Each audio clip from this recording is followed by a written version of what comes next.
En fait, le thème, c'est ma non-violence de hier à aujourd'hui. Comment j'ai vécu la non-violence. Alors, je ne sais pas si c'est utile que je dise deux mots de moi pour qu'on comprenne d'où je viens, ce que j'ai fait.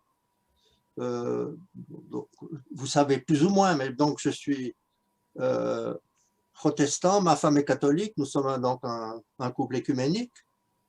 Nous avons été pas mal influencés par Thésée.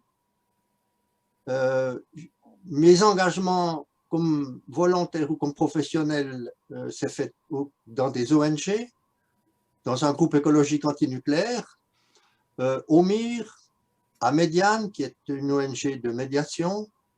Je fais partie des communautés de l'Arche de Lanza del Vasto. J'ai travaillé pour Eirene, notamment un petit peu en Afrique. J'ai aussi fait une formation à la non-violence au Liban. Je suis passé par la Syrie. J'ai surtout lutté contre le nucléaire, les centrales nucléaires, évidemment la bombe est liée, et puis aussi pour un statut d'objection de conscience. Moi-même, j'ai dû lutter pour être sanitaire non armé dans l'armée. D'abord, j'avais été incorporé dans une troupe normale et j'ai dû faire des coudes pour pouvoir être sanitaire non armé. Et puis, j'ai une longue expérience, 40 ans de vie communautaire. Et alors, ce que je voulais quand même, juste au début, quand même parler de mes rencontres de personnalités inspirantes.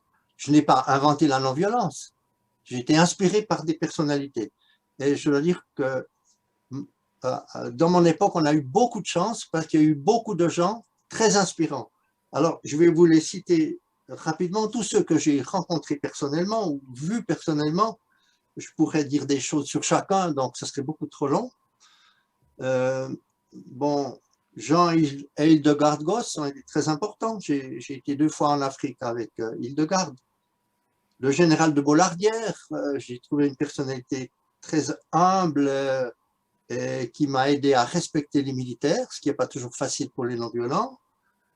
C'était assez paradoxal parce qu'en quelques minutes, on pouvait se tutoyer, alors que lui, vous voyez sa femme, parce qu'il est d'un milieu aristocratique, Paris de Bollardière.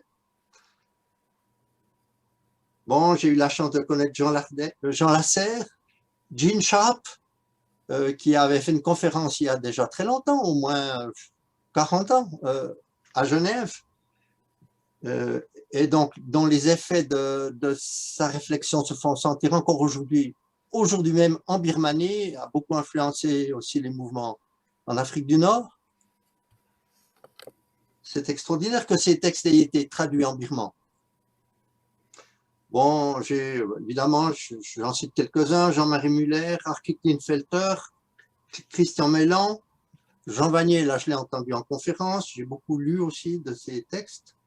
Elder Camara qui est venu, qui est même passé à Grandchamp, Adolfo Pérez Esquivel, John Yoder, qui est aussi même passé chez moi, et Marshall Rosenberg, là, qui m'a beaucoup influencé. J'ai eu la chance de suivre sa première formation de formateur au monde, qui a eu lieu à moins de 10 km de chez moi. Il y avait même des Américains qui étaient là.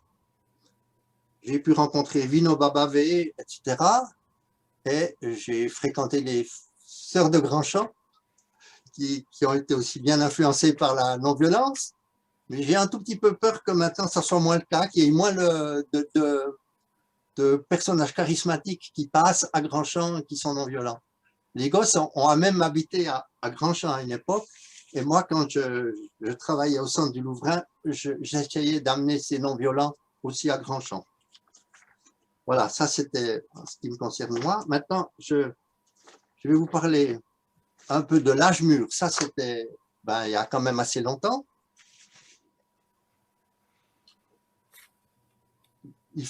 J'essaie de voir le positif de tout cet âge-là.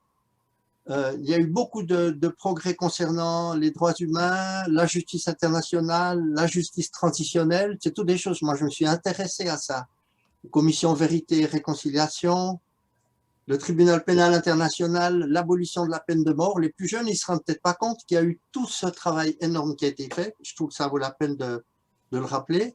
Et que la non-violence est devenue quelque chose de connu en Europe. À l'époque, Lanza était parmi les tout premiers. Il y avait encore quelques philosophes, mais ce n'était pas connu. Maintenant, c'est connu. Et aussi une chose qu'il est bon de se rappeler, c'est la diminution de la violence dans l'histoire. Souvent, ça semble paradoxal parce qu'on pense bombes nucléaires, etc.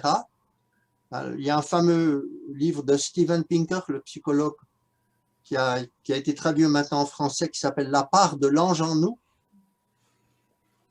Seulement, les limites qu'on a pu voir, c'est qu'à long terme, certaines fois, la victoire régressait. On l'a vu dans la dictature aux Philippines, où là, les gosses ont été très importants. Ils ont rencontré des différents prélats de l'Église qui voulaient se lier aux gens qui voulaient faire tomber Marcos. Mais quand on voit aujourd'hui que Duterte est venu et que c'est quelqu'un qui est extrêmement violent, on se dit mais à quoi bon tout ce qui a été fait? Donc on se rend compte en fait que la non-violence est toujours, ou la justice, ou la vérité est toujours à proclamer et à refaire, c'est jamais un acquis. Et à mon époque, on croyait davantage à un avancement de l'histoire, et il y avait un progrès, et on arrivait à quelque chose de positif. Alors il y a eu du positif, hein, je viens de le nommer avant, mais on voit qu'on n'est jamais à l'abri d'une régression. Comme on voit aux USA, après Martin Luther King, maintenant il y a Black Lives Matter, parce que ça n'a pas été suffisant ou c'est revenu en arrière.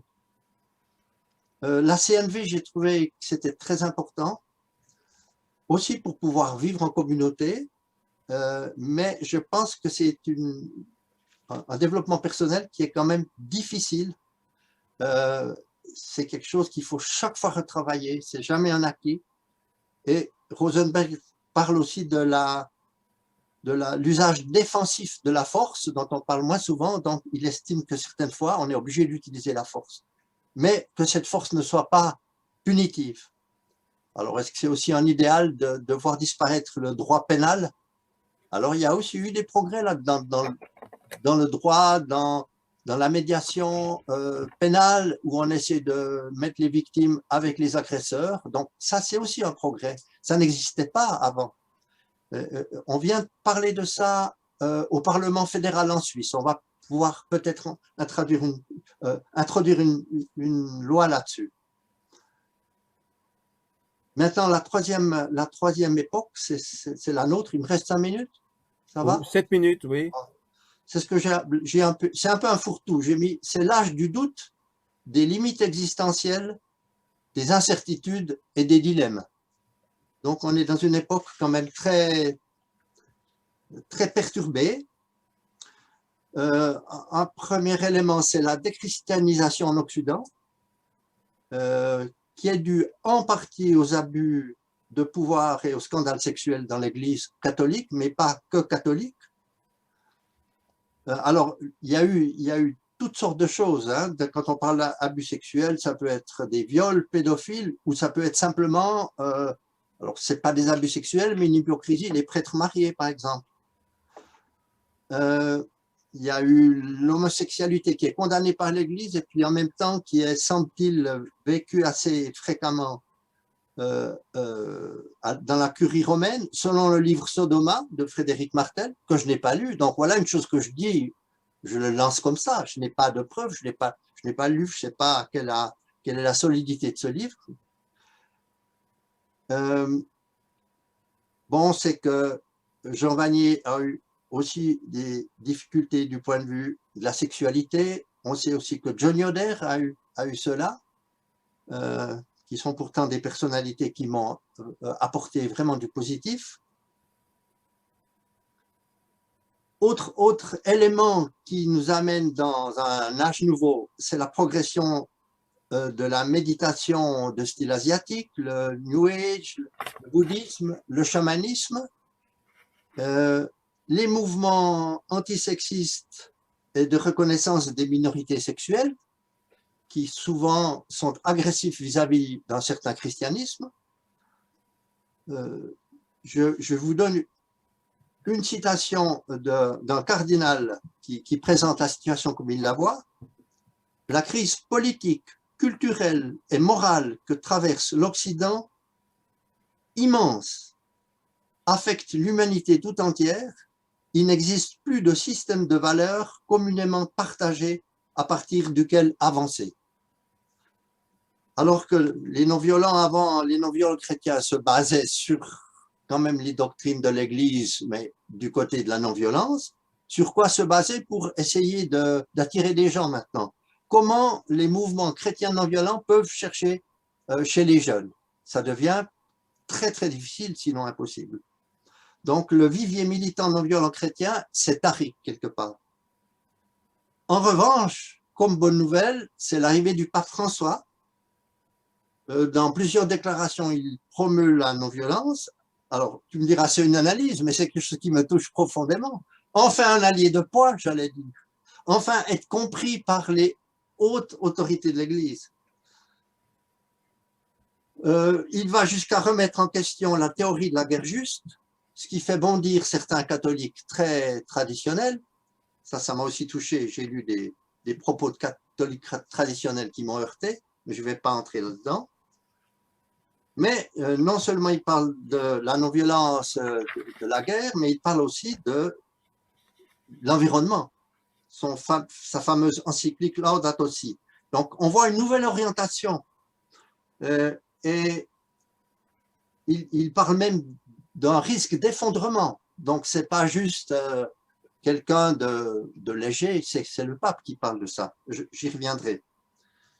Donc, je reviens à l'idée de l'âge des limites existentielles, des incertitudes et des dilemmes. Je vais vous citer une phrase, je vais vous laisser deviner qui a écrit cette phrase et en quelle année. De quelque manière que l'on interprète le phénomène de l'accumulation, il est clair que le capitalisme signifie essentiellement expansion économique et que l'expansion capitaliste n'est plus loin du moment où elle se heurtera aux limites mêmes de surface terrestre. Qui a dit ça? Juin 23. Simone Weil en 1933. Sacré prophète, hein? Prophétesse. Alors, je vous donne quelques déclarations du siècle passé encore. Vous connaissez peut-être le philosophe allemand Günther Anders. C'est le second mari de Hannah Arendt. Et il a écrit un livre notamment qui dit « Et si je suis désespéré, que voulez-vous que j'y fasse ?» Et il dit « Les hommes devront certainement aujourd'hui puis demain être protégés contre leur propre démesure. » Il parle d'une tyrannie bienveillante. Avons-nous le droit de devenir inhumains pour que les humains restent sur Terre? C'est des phrases terribles. Il a écrit ça il y a peut-être 25-30 ans. Et il dit « Je ne suis pas un philosophe, je suis un semeur de panique. » Et vous vous souvenez que Greta Thunberg a dit à Davos « I want you to panic ». Et Václav Havel, voilà un mouvement non violent, la révolution de velours qui nous a beaucoup inspiré. Qu'est-ce qu'il a dit en 1991 devant le Congrès américain? Sans révolution globale de la sphère de la conscience humaine, rien ne peut changer positivement, même dans la sphère de l'existence humaine. Et la marche de notre monde va vers la catastrophe sociale, écologique et culturelle. C'est irréversible. Il l'a dit aussi en 91, vous voyez, il y a 30 ans. Hans Jonas, qui était le second mari de Hannah Arendt, c'est celui qui était à la racine du principe de précaution. Il dit « Il ne faut guère compter sur la minorité mondiale dévergondée des sociétés démocratiques et libérales où règne l'abondance pour prendre des mesures autoritaires et impopulaires qui s'imposent. » Alors, on peut aussi penser à Ellul, qui avant a pensé à critiquer la société technicienne. Et il dit quelque chose que les survivalistes disent aujourd'hui, sans penser que demain, peut-être, savoir cultiver un bout de terrain, allumer un feu de bois et faire des pansements corrects seront plus utiles que tapoter sur un clavier. Incroyable! cette prémonition d'Ellul. Alors, on connaît aussi Jean-Pierre Dupuy, un des philosophes français, qui dit « On ne veut pas croire ce que l'on sait ». Et alors là, je vous cite maintenant le pape François, dans Laudato Si. Il ne suffit pas… Oui. Tu es plutôt dans l'atterrissage, sache-le. Ouais, je suis à moitié de ma page 3, puis j'en ai 4. Je vais essayer d'aller vite. Non, non, vas-y. Bon, ce que le pape dit là, il ne suffit pas de concilier en un juste milieu la protection de la nature et le profit financier, ou la protection de l'environnement et le progrès. Sur ces questions, le juste milieu retarde seulement un peu l'effondrement. Donc, si ce n'est pas le juste milieu, ça veut dire l'extrémisme. C'est ça qu'il prêche d'une certaine manière. Et une autre autorité importante, nous sommes confrontés à une menace existentielle directe. Ça, c'est Antonio Gutiérrez, le secrétaire général de l'ONU en 2015. Peut-être que je vais vous donner 2 obstacles qui nous empêchent d'avancer. Le premier, c'est ce qu'on appelle le passager clandestin ou le resquilleur, en anglais le free rider. C'est celui qui ne fait rien. Vous voyez, un passager clandestin, il traverse dans un véhicule sans payer. Hein. Il se cache, mais il profite du déplacement. En fait, c'est celui qui ne fait rien qui bénéficie de l'effort des autres, alors que celui qui fait l'effort d'agir ne reçoit qu'une portion des bénéfices qui en résultent. Hein. Si moi, je fais attention à ne pas trop consommer, ça ne change presque rien. C'est moi qui fais l'effort, si ça me demande un effort, et c'est les autres qui vont moins avoir de gaz d'effet de serre si je consomme moins de carburant, par exemple. Mais je peux dire, ben, j'attends que les autres le fassent et je vais en bénéficier. Et chaque État peut penser la même chose. Chaque nation peut penser la même chose et chacun se regarde et se dit qui va commencer. Ça, c'est donc un des blocages. L'autre blocage, c'est que chaque individu n'a qu'un impact très faible sur l'effort total. Mais les nations peuvent dire la même chose, les Français peuvent dire, nous, c'est 1% du CO2. Alors pourquoi est-ce qu'on ferait des efforts qui vont nous coûter très cher? J'essaie de finir un peu rapidement. Oui. Dans mon 3e titre, il y avait aussi l'incertitude. L'incertitude par manque d'information, parce que des choses importantes, on ne les connaît pas, et par le fait qu'il y a extrêmement maintenant, je ne sais pas comment vous vous informez, sur les réseaux sociaux ou sur des plateformes différentes, chacun dit ce qu'il pense. C'est ce qu'on appelle l'ultra-crépidarianisme, c'est un mot un peu compliqué, hein, donc c'est la tendance de certaines personnes à s'exprimer sur des sujets qu'elles ne connaissent pas, et ça fait un tel brouillard qu'on ne sait plus que croire. Pour vous dire, je me suis fait vacciner récemment contre la Covid, j'ai une amie qui est plutôt anti-vaccin, elle ne vient plus me voir.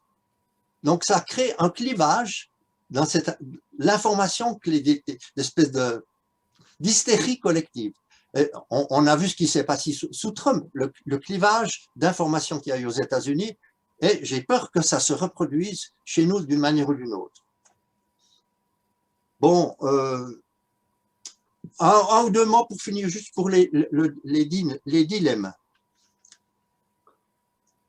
Là, tu as 1 ou 2 mots, hein? Oui, 1 ou 2 mots. Bon, je vous donne la citation du directeur d'électricité de France devant le Sénat en 2018. Il faut poursuivre la construction de centrales nucléaires en France et en Europe. Si je devais utiliser une image pour décrire notre situation, ce serait celle d'un cycliste qui, pour ne pas tomber, ne doit pas s'arrêter de pédaler. Hein? Voilà, comment arrêter ce cycliste? Voilà. Mais alors là, je conclus. Avec l'immigration, on a la même question. Jusqu'où est-ce qu'on va? Quel dilemme? Voilà le dilemme. Le nucléaire ou un manque d'énergie? Voilà l'autre dilemme. Et puis pour finir, heureusement qu'une partie de la jeunesse se mobilise, mais pas que la jeunesse. Je fais partie des grands-parents pour le climat. Voilà un peu d'espoir.